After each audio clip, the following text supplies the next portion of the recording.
You ask Tiger to solve. This deals with linear equations with one unknown. The final result is x equals -9/11. Let's solve it step by step. Simplify the expression. Expand the parentheses. Simplify the arithmetic.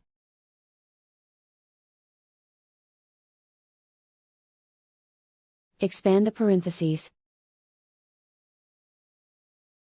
Simplify the arithmetic.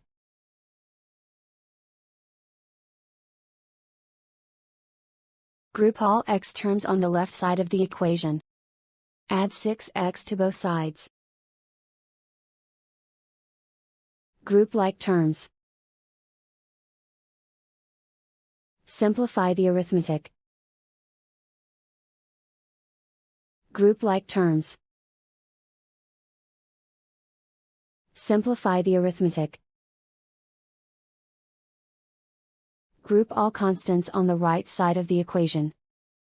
Subtract 44 from both sides.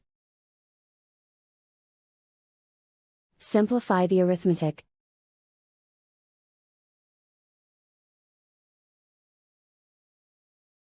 Isolate the x. Divide both sides by 11. Simplify the fraction. And so the final result is x equals -9/11.